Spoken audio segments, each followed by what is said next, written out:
दोस्तों, कहानी लास्ट तक ज़रूर देखें। मैं अपने मामा के घर पढ़ाई करने के लिए रहता था। बड़े मामा का निधन हो गया था और मामी को छोटी उम्र में ही मामा छोड़कर चले गए थे। एक दिन जब मैं स्कूल से घर आया तो कमरे के दरवाजे के पास से कुछ अजीब हल्की हल्की आवाजें आ रही थीं। मैं हैरान रह गया और एक तरफ खड़ा होकर सोचने लगा कि ये आवाजें किसकी हैं। मैंने देखा कि दरवाजा भी बंद था और बाहर मुझे एक पैकेट पड़ा हुआ दिखा। मैंने उसे उठाकर देखा तो मेरे पैरों तले जमीन खिसक गई। मैं सोचने लगा कि यह पैकेट यहाँ कैसे आया, और मैंने धीरे से दरवाजे का हैंडल घुमाकर खोलने की कोशिश की लेकिन निराश रहा। दरवाजा अंदर से बंद था। मैं डर भी रहा था और सोच रहा था कि अंदर किस चीज़ की आवाज़ आ रही है और यह कैसे देखूं। फिर मैं कमरे की खिड़की की ओर भागा कि शायद वहां से अंदर देख सकूं। जब मैंने खिड़की के पास देखा तो मुझे खिड़की के दूसरे कोने से पर्दा थोड़ा खुला हुआ दिखा। मैंने बहुत सावधानी से अंदर देखने की कोशिश की। जब मैंने उस जगह से अंदर झांका तो अंदर का दृश्य देखकर मेरे होश उड़ गए, क्योंकि कोई मामी के साथ।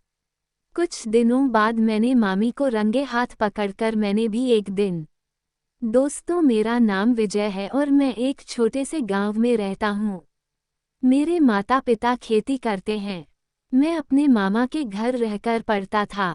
वहाँ अब मेरी नानी और दो मामा रहते हैं, उनका परिवार भी वहीं है। बड़े मामा, जो सरकारी कर्मचारी थे, अब इस दुनिया में नहीं हैं। उनके दो बच्चे हैं, लड़का 15 साल का है और लड़की 13 साल की है। छोटे मामा की अभी शादी नहीं हुई है, वे भी सरकारी कर्मचारी हैं। मैं वहां शाम को पहुंचा तो बहुत गर्मी थी। ज्येष्ठ का महीना था जिसमें सूरज आग उगल रहा होता है। मुझे देखकर सब बहुत खुश हुए। हम सबने मिलकर रात का खाना खाया और सोने की तैयारी करने लगे। गांव और कस्बों का माहौल ऐसा ही होता है कि लोग छत पर चारपाइयां डालकर सोते हैं। छोटे मामा और बड़े मामा का लड़का, मेरा चचेरा भाई, नीचे कमरे में ही सो रहे थे। मेरे चचेरे भाई को रात देर तक टीवी देखने की आदत थी। मामी ने मेरी चारपाई भी छत पर लगा दी थी। सफ़र की वजह से मैं बहुत थक गया था और चारपाई पर लेटते ही कुछ देर में मुझे नींद आ गई। रात में जब सब सो रहे थे तो अचानक मुझे बहुत जोर से प्यास लगी। रात में उठकर पानी पीने की आदत मुझे पहले से है। मैं उठा तो मेरी नींद खुल गई। पास की चारपाई पर मामी सो रही थी। जब मैंने देखा तो उनकी चारपाई खाली थी। मैंने सोचा कि शायद वे बाथरूम गई होंगी या प्यास लगने के कारण पानी पीने गई होंगी।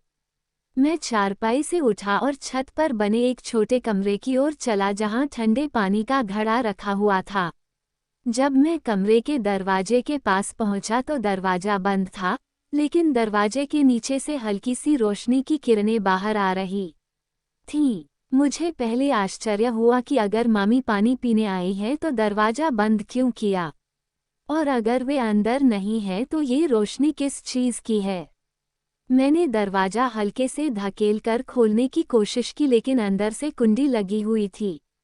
मैं इसी सोच में था कि अंदर से किसने कुंडी लगाई है। मैं थोड़ी देर वहीं खड़ा रहा और अंदर देखने के लिए दरवाजे में छेद ढूंढने लगा।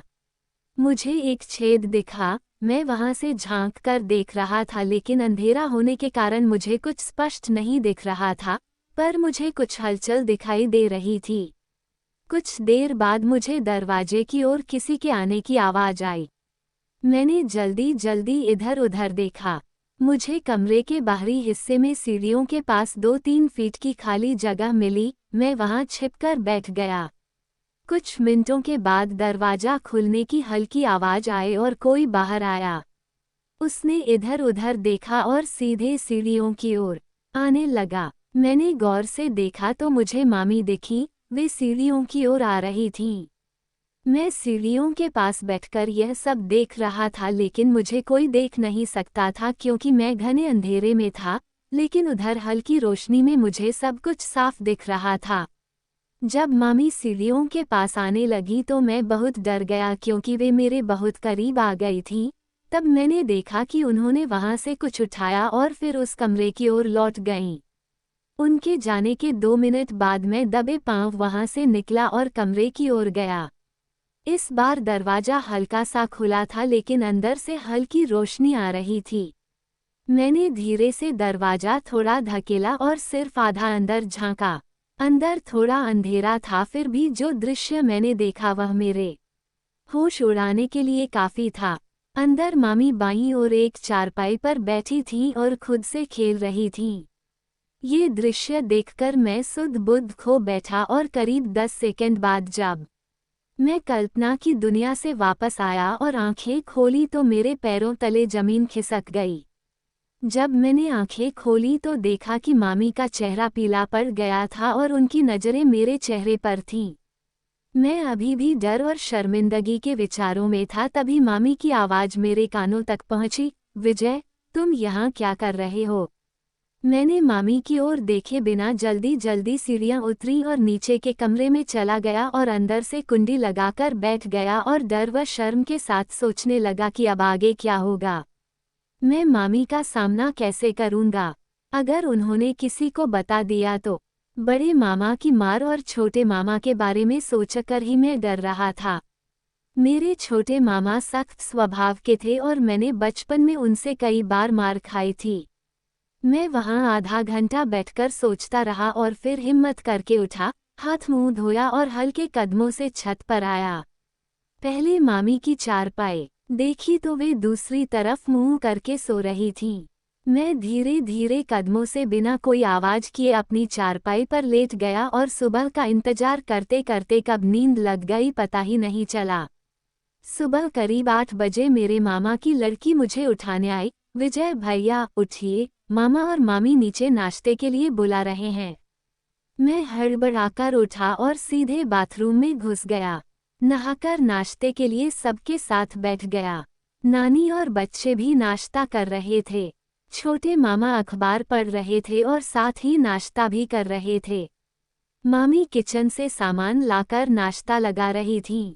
मैं चोरी चोरी मामी की ओर देख रहा था। जब नाश्ता तैयार हुआ तो मामी भी नाश्ता करने बैठीं। जब मेरी और मामी की नज़रें मिली तो हम दोनों ने तुरंत नज़रें चुरा लीं। हम एक दूसरे से नज़रें नहीं मिला पा रहे थे। मैं बार बार मामी की ओर देख रहा था। अचानक मामी ने मुझे गुस्से भरी नज़रों से देखा तो मैं डर गया और सिर झुकाकर नाश्ता करने लगा। मेरे मन में एक अजीब डर था कि अगर मामी ने नाश्ते के बाद मामा को बता दिया तो मेरी खैर नहीं। आज इसी सोच के कारण निवाला गले से नीचे नहीं उतर रहा था। मैं इसी सोच में डूबा था कि छोटे मामा बोल पड़े, बच्चों, बस्ते उठाओ, स्कूल जाने का वक्त हो गया है। और मुझसे बोले, विजय बेटा, शाम को ड्यूटी से लौटने पर तुमसे बातें करेंगे। मैं सिर्फ जी मामा इतना ही कह पाया और वे कुछ मिनटों बाद बच्चों के साथ निकल गए। नानी अपने कमरे में चली गईं और मामी बर्तन उठाकर किचन में रखने लगीं। मैं भी चुपचाप उठा और हॉल में जाकर टीवी देखने लगा। टीवी पर मेरा मन नहीं लग रहा था। बार बार एक ही विचार मन में आ रहा था कि अब तक मामी ने मामा को रात की बात नहीं बताई है, लेकिन वे मामा को कभी भी बता सकती हैं, फिर क्या होगा? यह विचार मुझे खाए जा रहा था। किचन से मामी के बर्तन धोने की आवाज़ आ रही थी। कुछ देर बाद मैंने देखा कि मामी घर में झाड़ू लगाने लगी, पहले आंगन में फिर बाकी कमरों में। जब वे टीवी वाले कमरे में आईं तो मुझसे थोड़ी रुखी आवाज़ में बोली, विजय, बाहर जाओ, मुझे कमरा साफ करने दो। सफाई के बाद बैठकर टीवी देखना। मैं चुपचाप उठा और आंगन में रखी चारपाई पर जाकर बैठ गया। कुछ देर बाद मैंने देखा कि मामी टीवी वाले कमरे की सफाई करके अपने कमरे में चली गईं। मैं फिर से टीवी वाले कमरे में आकर बैठ गया और टीवी चालू कर दिया, लेकिन मेरा मन कहीं और ही था। थोड़ी देर बाद मैंने खिड़की से देखा कि मामी अपने कमरे से बाहर निकली और दूसरे कमरे की ओर गईं और अंदर जाकर दरवाज़ा बंद कर लिया। मेरे मन में फिर वही विचार आने लगे और मैं रात की घटना के बारे में ज़्यादा ही सोचने लगा। अचानक मैं वहां से उठा और उस कमरे की ओर चल दिया और दरवाजे के पास पहुंचा। मैंने दरवाजे से अंदर देखने की कोशिश की, लेकिन दरवाजा लोहे का था और उसमें कोई ऐसी खास जगह नहीं थी जहां से अंदर देखा जा सके। मैं अंदर देखने के लिए जगह ढूंढ रहा था। अचानक मुझे दरवाजे के ताले के नीचे एक छोटा सा छेद दिखा। मैंने तुरंत वहां आंख लगाई और अंदर का दृश्य देखकर खुश हो गया कि मामी फिर वही कर रही थीं। मैं इस दृश्य में मग्न था कि मामी नीचे बैठी और उनका चेहरा पहले से ही दरवाजे की ओर था। मुझे ऐसा लगा कि उन्होंने मुझे छेद से देखते हुए देख लिया है। वे उसी समय छेद की ओर देख रही थीं। मेरी तो उस समय हालत खराब हो गई और मैं वहां से भाग निकला और नानी के कमरे में जाकर दरवाजा बंद कर लिया और डर के मारे पागल हो गया। मैं सोचने लगा कि मैंने फिर क्या गलती कर दी। अब तो मेरी खैर नहीं और मामी आज पक्का मामा को बता देंगी और आज मेरी शाम आ जाएगी। मैं इसी सोच में बैठा था कि मेरे साथ आगे क्या होगा। थोड़ी देर बाद मुझे उस कमरे का दरवाजा खुलने की आवाज आई और फिर किसी के कदमों की आवाज धीरे धीरे मेरे कानों में गूंजने लगी। वह आवाज जिस कमरे में मैं बैठा था उसके पास आ रही थी और मेरे दिल की धड़कनें बढ़ रही थीं। जैसे जैसे वह आवाज कमरे के पास पहुंची, मैं डर से थरथराने लगा। लेकिन फिर मुझे बगल के कमरे का दरवाजा बंद होने की आवाज आई और थोड़ी शांति छा गई। बगल का कमरा मामी का अपना बेडरूम था। मैंने हिम्मत की और धीरे से चलकर कमरे का दरवाजा खोला और थोड़ा बाहर देखा तो बगल का कमरा बंद था। मैंने थोड़ी राहत की सांस ली और वापस दरवाजा बंद करके कमरे में बैठ गया और सोचने लगा कि अगर मामी ने खुद मुझसे बात की तो मैं क्या जवाब दूंगा और अगर उन्होंने शाम को मामा को बता दिया तो मैं कैसे बचूंगा। मैं इसी सोच में डूबा बैठा था और करीब आधे घंटे बाद अचानक मुझे अपने कमरे का दरवाजा खुलने की आवाज आई। मैंने सिर उठाकर देखा तो सामने दरवाजे पर मामी थी और उन्हें देखकर मेरा रंग पीला पड़ गया। वे कमरे में आईं और दरवाजा बंद कर दिया और चलकर मेरे सामने वाली चारपाई पर बैठ गईं और थोड़ी देर के लिए शांत हो गईं। मैं डर के मारे उनसे नजरें नहीं मिला पा रहा था, इसलिए सिर झुकाकर बैठा था। करीब 1 मिनट की खामोशी के बाद मामी की आवाज मेरे कानों में गूंजी। उन्होंने कहा, विजय, तुम ये सब क्यों कर रहे हो? शर्म नहीं आती क्या? तुम रात को बिना इजाजत मेरे कमरे में आए और आज दूसरे कमरे में भी यही हरकत की। मैं तुम्हारी मामी हूं और तुम मुझ पर बुरी नजर रखते हो। मैं सिर्फ उनकी बातें सुन रहा था, लेकिन आगे जवाब देने की हिम्मत मुझ में नहीं थी। उन्होंने फिर कठोर स्वर में कहा, जवाब दो। आगे क्यों नहीं बोलते? मैं अब उन्हें क्या जवाब देता? गलती मेरी ही थी। फिर मामी बोली, आज मैं तुम्हारे मामा को शाम को बताने वाली हूं कि तुम अच्छे लड़के नहीं हो, ताकि वे तुम्हारे दिमाग से ये विचार निकाल दें। उनकी बात सुनकर मैं डर गया और तुरंत उठा और मामी के पैरों में गिर पड़ा और उनसे माफ़ी मांगने लगा और फिर कभी ऐसी हरकत न करने की कसम खाने लगा। मैं बार बार उनसे कह रहा था, मामी, मुझे माफ़ कर दीजिए, मामा को मत बताए, मैं फिर कभी ऐसा नहीं करूँगा। थोड़ी देर बाद मामी को मुझ पर दया आ गई। उन्होंने कहा, मैं आज तुम्हें माफ़ करती हूँ और मामा से भी बात नहीं करूँगी। लेकिन आगे से ऐसी हरकत हुई तो याद रखना, मुझसे बुरा कोई नहीं होगा। मेरी जान में जान आई और मैंने कहा, मामी, मैं वादा करता हूँ, आगे से ऐसा कभी नहीं होगा। और फिर जब वे उठकर बाहर जा रही थीं तो उनका पल्लू दरवाजे की कुंडी में फंस गया और नीचे खिसक गया और मुझे जो दिखा उसे देखकर मेरी नज़र ही नहीं हट रही थी। मामी ने मेरी ओर देखा तो मैंने तुरंत सिर नीचे कर लिया और मामी जल्दी से अंदर आईं और मेरी ओर देखते हुए पल्लू ठीक करने लगी और वहां से चली गईं। मैं चारपाई पर लेट गया और सोचने लगा, चल विजय बेटा, आज तू बच गया, आगे से बहुत सावधान रहना होगा। फिर ऐसे ही कुछ दिन बीत गए और मैं भी सामान्य हो गया और मामी के साथ भी हल्की फुल्की बातें होने लगी और मामा व बाकी घर वालों के साथ भी उठना बैठना जारी रहा। फिर एक दिन दोपहर में नानी अपने कमरे में थी और मामी भी घर का काम खत्म करके अपने कमरे में आराम कर रही थी और बच्चे 3 बजे घर आने वाले थे और मामा 5 बजे आने वाले थे। मुझे याद आया कि सब अपने अपने कमरों में हैं और समय भी खाली है। मैं अपना सरसों का तेल मालिश के लिए साथ लाया था। मैंने बैग से तेल की बोतल निकाली और मामी के कमरे के बगल वाले कमरे में दरवाजा बंद करके अपने बिस्तर पर बैठ गया और शरीर की मालिश करने लगा। मैं मालिश में इतना मग्न था कि मुझे पता ही नहीं चला कि कमरे का दरवाजा कब खुल गया, जिसे मैं बंद करना भूल गया था, और मामी मुझे मालिश करते हुए कब से देख रही थीं।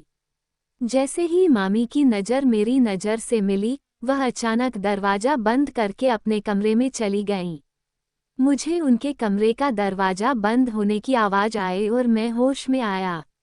मैंने घबराकर मामी के दरवाजे पर कांपते हाथों से दस्तक दी, तब अंदर से धीमी आवाज़ आई, कौन है?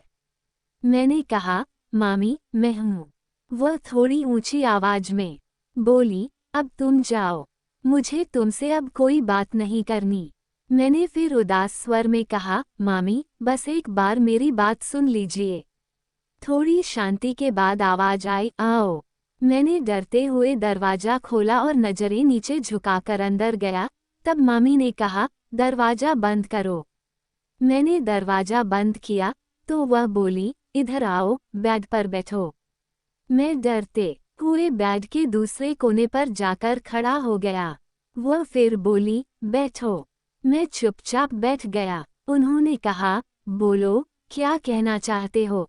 मैंने मासूम चेहरा बनाकर धीमी आवाज़ में कहा, मामी, मुझे माफ़ कर दीजिए। मुझसे गलती हो गई है।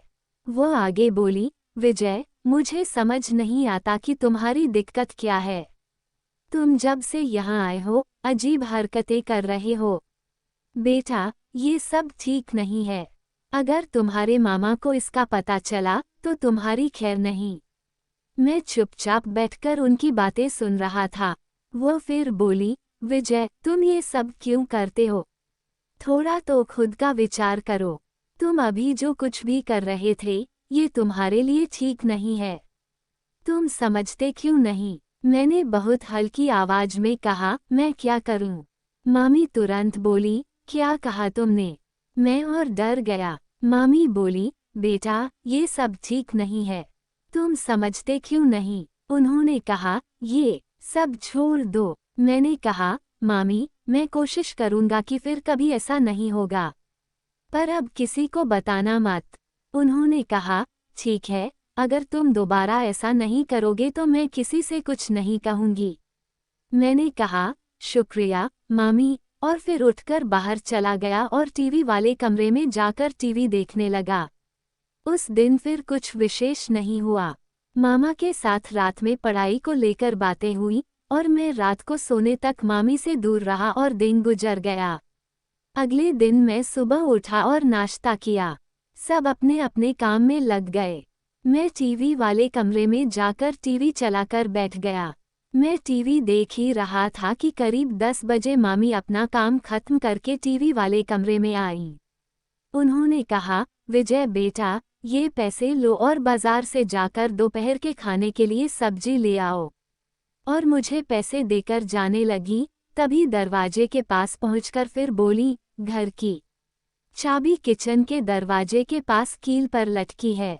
जाते समय ले जाना। शायद जब तुम लौटोगे तब मैं नहा रही होऊंगी।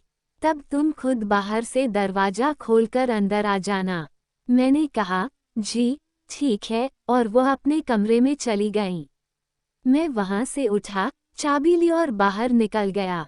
बाजार हमारे घर से करीब 1 किलोमीटर दूर था। आने जाने और सब्जी खरीदने में मुझे करीब 1 घंटा लगने वाला था। मैंने पैदल ही जाने का सोचा ताकि वक्त भी कट जाए। मैं घर से थोड़ा ही आगे आया था कि पीछे से एक मोटरसाइकिल आए और मेरे पास रुकी। मैंने देखा तो वह हमारे पड़ोसी थे। नंदू काका मुझे देखकर रुके थे और मुझसे बोले, विजय बेटा, कहाँ चले? मैंने कहा, काका, बाजार जा रहा हूँ, सब्जी लेने। तब वह आगे बोले, आओ बेटा, बैठो। मैं भी बाजार ही जा रहा हूँ। दवा लेनी थी। मैं उनके साथ बैठ गया और हम बाजार गए। वहाँ से मैंने सब्जी ली और काका ने भी दवा ली और हम करीब आधे घंटे में वापस आ गए। उन्होंने मुझे मेरे घर के सामने उतार दिया। मैंने उनका शुक्रिया अदा किया और वह अपने घर चले गए। मैं अपने दरवाजे पर खड़ा होकर बेल बजाने लगा, तभी मुझे याद आया कि मेरे पास चाबी है और मामी शायद नहा रही होंगी। मैंने सब्जी का थैला नीचे रखा और जेब से चाबी निकालकर दरवाजा खोला और सब्जी उठाकर अंदर चला गया। जब मैं अंदर आया तो आंगन में मुझे एक मोटरसाइकिल खड़ी दिखी। मैंने गौर से देखा तो हैरान रह गया। यह मामा की मोटरसाइकिल नहीं थी और वह इस वक्त घर पर नहीं हो सकते थे। वह तो ड्यूटी पर गए थे और शाम 5 बजे आने वाले थे। फिर यह किसकी मोटरसाइकिल है? खैर, मैंने दरवाजा बंद किया और सब्जी का थैला किचन में रख दिया और चाबी फिर से कील पर टांग दी और किचन के फ्रिज से ठंडा पानी पिया और फिर टीवी वाले कमरे की तरफ चलने लगा। जब मैं किचन से निकला और मामी के कमरे के पास से गुजरा तो मुझे उनके कमरे के दरवाजे के पास से कुछ अजीब हल्की हल्की आवाज़ें आ रही थीं। मैं चकित रह गया और एक तरफ खड़ा होकर सोचने लगा कि ये किसकी आवाज़ें हैं। मैंने देखा, दरवाजा भी बंद था और बाहर मुझे एक पर्स वॉलेट पड़ा हुआ दिखा। मैंने उसे उठाकर देखा तो मेरे पैरों तले जमीन खिसक गई। मैं सोचने लगा कि यह पर्स यहाँ कैसे आया और मैंने धीरे से दरवाजे का हैंडल घुमाकर खोलने की कोशिश की, पर निराश रहा। दरवाजा अंदर से बंद था। मैं डर भी रहा था और सोच रहा था कि अंदर किस चीज़ की आवाज़ आ रही है, ये कैसे देखूं। फिर मैं कमरे की खिड़की की तरफ भागा कि शायद वहां से अंदर देखा जा सके। जब मैंने खिड़की के पास देखा तो मुझे खिड़की के दूसरे कोने से पर्दा थोड़ा खुला हुआ दिखा। मैं बहुत सावधानी से अंदर झांकने की कोशिश करने लगा। इस बार मैं कोई खतरा मोल नहीं लेना चाहता था। जब मैंने उस जगह से अंदर देखा तो अंदर का दृश्य देखकर मेरे होश उड़ गए, क्योंकि अंदर का दृश्य मेरे लिए दिल दहला देने वाला था। अंदर मैंने देखा कि सामने सोफे पर मामा का ऑफिस वाला दोस्त, जो मामा की एनिवर्सरी पर आया था और मामी को गिफ्ट भी देकर गया था, वह सोफे पर बैठा था और मामी को एक सुखद अनुभव दे रहा था। वह दृश्य देखकर मुझे जो महसूस हो रहा था उसे मैं शब्दों में भी बयां नहीं कर सकता था। अचानक मामी की नज़र सीधे खिड़की पर पड़ी, उनका चेहरा पीला पड़ गया और मैं वहां से भाग निकला और दरवाजा खोलकर घर से बाहर चला गया। उस दिन घर से भाग जाने के बाद मैं शाम तक बाहर ही घूमता रहा और दोपहर की घटना के बारे में सोचता रहा। मैंने अपने दिमाग में एक योजना बना ली थी। फिर शाम को घर लौटा और दरवाजे पर आकर बेल बजाई। थोड़ी देर बाद मामा के बेटे ने दरवाजा खोला। मैं घर में घुसा और सीधा बाथरूम में चला गया और फ्रेश होकर चुपके से टीवी वाले कमरे में आकर बैठ गया। अब मुझे मामी का डर नहीं था। मैंने उनका सारा खेल देख लिया था और यह बात उन्हें भी पता थी। अब मामी भी मेरी कोई बात किसी को नहीं बताने वाली थीं। इसलिए मैं इस मामले में पूरी तरह संतुष्ट था। थोड़ी देर बाद मामा की बेटी मुझे बुलाने आई कि आकर खाना खा लो, सब इंतजार कर रहे हैं। मैंने टीवी बंद किया और खाने के कमरे में गया। वहाँ सब बैठे थे, मामी भी बैठी थी, पर उनकी नज़रें नीचे थीं। मैं खाने के दौरान बार बार मामी की ओर देख रहा था, पर मामी मुझसे नज़रें नहीं मिला रही थीं। खाना खत्म हुआ और मामी बर्तन उठाकर रसोई में रखने लगी। मामा टीवी वाले कमरे में जाकर खबरें देखने लगे और बच्चे पढ़ाई करने लगे। नानी अपने कमरे में पूजा करने चली गईं। मैं भी वहां से उठा और टीवी वाले कमरे में जाकर मामा के साथ टीवी देखने लगा। थोड़ी देर मामा से गप्पें हुई, फिर वह उठकर चले गए और मैं वहीं टीवी देखता रहा। थोड़ी देर बाद मैंने खिड़की से देखा, मामी छत की तरफ जा रही थीं। मैं वहीं टीवी देखने में मग्न रहा। थोड़ी देर बाद मामी नीचे आईं और फिर अपने कमरे में चली गईं जहां उनके बच्चे पढ़ रहे थे। मैं भी थोड़ी देर टीवी देखता रहा और मुझे नींद आने लगी। मैंने टीवी बंद किया और छत पर चला गया। वहां मामी ने चारपाया बिछा रखी थीं। मैं अपनी खाट पर लेट गया और कब नींद लग गई पता ही नहीं चला। जब मामा का बेटा मुझे सुबह नाश्ते के लिए उठा रहा था तब मेरी नींद खुली। मैं उठा और नीचे बाथरूम में जाकर नहाकर बाहर आया और सीधा नाश्ते पर बैठ गया। सब सामान्य रूप से नाश्ता कर रहे थे। मैंने मामी की ओर देखा तो वह मुझे ही देख रही थीं। मेरी नज़र मिलते ही उन्होंने तुरंत नज़र नीचे कर ली और नाश्ता करने लगी। मैं मन ही मन बहुत खुश हुआ कि विजय बेटा, अब तेरा काम हो जाएगा। मामा ने नाश्ता खत्म किया और बच्चों से बोले, चलो बच्चों, स्कूल के लिए तैयार हो जाओ, और मामा अपने कमरे में चले गए और नानी भी अपने कमरे में चली गईं। मामी बर्तन उठाने लगीं। मैंने भी जल्दी नाश्ता खत्म किया और टीवी वाले कमरे में जाकर बैठ गया। मैं अब सोच रहा था कि मामी रसोई का काम खत्म करके घर की सफाई करेगी और टीवी वाले कमरे में भी आएंगी। मैं इसी सोच में था कि मामी से बात कैसे शुरू करूं और साथ ही मामी के आने का इंतजार कर रहा था। थोड़ी देर बाद मैंने खिड़की से देखा कि मामी रसोई से बाहर आईं और आंगन की सफाई करने लगीं। उन्होंने बाकी सब कमरों की सफाई भी की। आखिर में वह टीवी वाले कमरे की सफाई करती हैं, लेकिन मैंने देखा कि मामी ने बाकी कमरों की सफाई खत्म की और वह सीधे अपने कमरे में चली गईं। मैं हैरान रह गया, मामी ने टीवी वाले कमरे की सफाई क्यों नहीं की? फिर मुझे याद आया कि मामी पक्का कल की बात की वजह से मेरा सामना करने से बच रही होंगी। उनके मन में भी डर होगा कि अगर राहुल ने कल की बात पूछी तो मैं क्या जवाब दूंगी। और मेरी भी हिम्मत नहीं हो रही थी कि बात कैसे शुरू करूं। फिर मैं वहीं बैठकर टीवी देखता रहा और दोपहर के 12 बज गए। मैंने टीवी वाले कमरे में बैठकर अपना पूरा प्लान तैयार कर लिया था। मैंने हिम्मत की और मामी के कमरे की तरफ चला और उनके दरवाजे पर दस्तक दी, पर अंदर से कोई आवाज़ नहीं आई। मैंने 2 मिनट इंतजार किया, फिर भी कोई आवाज़ नहीं आई। फिर मैंने दरवाज़ा हल्का सा धकेला तो वह खुल गया। मैं धीरे से अंदर गया तो सामने देखा कि मामी अपने बेड पर बैठी थीं। मुझे देखते ही उनका रंग पीला पड़ गया और बहुत धीमी और कांपती आवाज में मेरे कान में आया, क्या काम है? मैं धीरे से चलकर बेड के दूसरे कोने पर बैठ गया और धीरे से बोला, मुझे आपसे बात करनी थी। मामी बेड पर ही बैठे बैठे आगे सरकी और मेरे बिल्कुल पास आकर मेरे घुटनों को हाथ लगाकर रोने लगी और कहने लगी, विजय, मुझे माफ कर दो। मुझसे गलती हो गई। भगवान के लिए किसी को मत बताना। अगर घर में किसी को पता चला तो मुझे घर से निकाल देंगे और मैं किसी को मुंह दिखाने लायक नहीं रहूंगी। मैंने हिम्मत करके आगे कहा, मामी, आपने ऐसा क्यों किया? क्या आपको अपने बच्चों और घर की इज्जत का ख्याल नहीं था? वह और ज्यादा रोने लगी और बोली, विजय बेटा, मैं भटक गई थी। खुदा के वास्ते मुझे माफ कर दो। मैं आगे से ऐसा कभी नहीं करूंगी।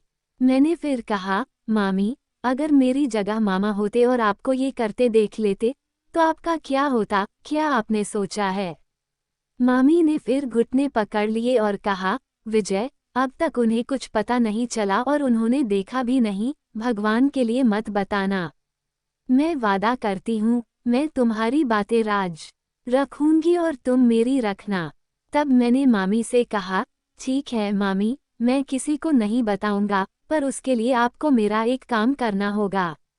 मामी ने पूछा, क्या काम? मैंने कहा, मुझे भी एक सुंदर समय का अनुभव देना होगा। मामी बोली, विजय, तुम मेरे भांजे हो, ये कैसे मुमकिन है? मैंने कहा, मामी, एक बार मुझसे सुंदर समय का अनुभव लेकर देखिए। मैं आपको बहुत सारा प्यार दूंगा और आपकी हर इच्छा पूरी करूंगा। फिर आपको किसी और के पास जाने की जरूरत नहीं पड़ेगी। तब मामी ने मुझसे कहा, ठीक है, पर आज नहीं, कल सब बाहर जाने वाले हैं, तब मैं तुम्हें खुशी दूंगी। मैंने कहा, मामी, पैकेट सुरक्षा लाना है क्या? मामी ने कहा, नहीं, उसकी कोई जरूरत नहीं है, बस ऐसे ही आ जाना। फिर मैं आज का दिन गुजरने का इंतजार करने लगा। दोस्तों, कहानी बहुत लंबी है, इसलिए अगला हिस्सा मैं अगले वीडियो में बताऊंगा। उसके लिए हमारे चैनल को सब्सक्राइब करके रखें और कमेंट में पार्ट 2 लिखें। धन्यवाद। दोस्तों, अगर पार्ट 2 चाहिए तो नीचे कमेंट ज़रूर करें। और अगर हमारे चैनल पर नए हो तो चैनल को सब्सक्राइब ज़रूर करें। धन्यवाद।